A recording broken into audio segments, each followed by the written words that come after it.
I made my first self-published publication in 1995 with the help of my buddy Paul Giroux, a fellow photographer, who landed something called an Epson EX, which was the first desktop printer that could do photographic style print. We were in heaven. It was like someone walked in after finding the lost ark. But it wasn't until 2007 that I got serious and I wanted to make a magazine.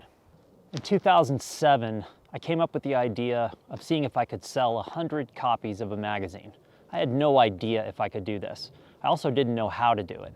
So I did some searching online and I found a company called MagCloud and decided, yep, that's my ticket. I also knew if I was gonna sell this thing, I had to come up with a topic that people wanted.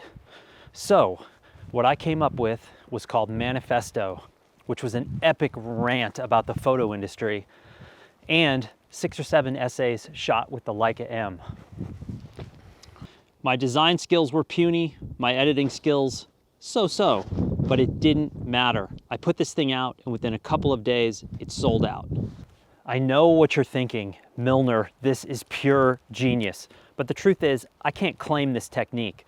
Photographers have been self-publishing forever. In fact, before there was such a thing as a photo book publisher, people were self-publishing. And the magazine in particular has had a hold on photographers unlike anything else.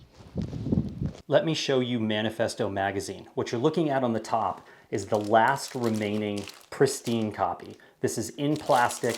This will never be unwrapped. It is the last one remaining. It is number 100 out of 100. This is the sneak peek that I made. So anytime I do any kind of publication, I always do a test first. So this was the test of Manifesto magazine. So I needed to know what the paper was like. I needed to know what black and white images looked like. I needed to know what size copy to use. I needed to know what color images looked like, etc. Also, what you can't tell in this because it's black and white film is this is a navy blue, a deep blue background, which throws people off because they think it's supposed to be black. Not the case. So that was my sneak peek. And this is what you're looking at is the last work copy I have. This is the copy that I carry around with me all the time. And as you can see, it is completely beat up. In fact, it is completely falling apart. But what this is was a half title page and then a little note from the editor and then some space where normally in a magazine there'd be advertising and I was making a crack at the industry in this case. I also did a little essay about the revolution happening in the photo industry. I did a page of copy about using the Leica M, and then we start with the stories. And this was very simple. As you can see, the design is painfully simple. This was a project about called Man vs. Nature, about California vehicular off-road recreation parks and sort of their battle with some of the environmental groups that were taking place at the time. Very interesting story, very fun to work on. This is a story about Morocco. I spent some time touring around this country, working on a project about Islam years and years ago. And this is about the Democratic National Convention in 2000. I'd covered political conventions since 1992, found them very interesting, very challenging. And all of these images, as you can see, are shot with the Leica M, and that was very strategic because I knew that there would be an audience of people interested in these pictures strictly because they were made with the Leica. This is my project from Sicily, which was one of my more successful projects. So anyway, that is Manifesto. A couple of points I want to end with. If you're stressed about this, or you're freaking out, or you're scared or intimidated by going to print, don't be. The magazine I just showed you has spelling errors, grammatical errors, it has bad design decisions. It doesn't matter, we all make mistakes, don't sweat it.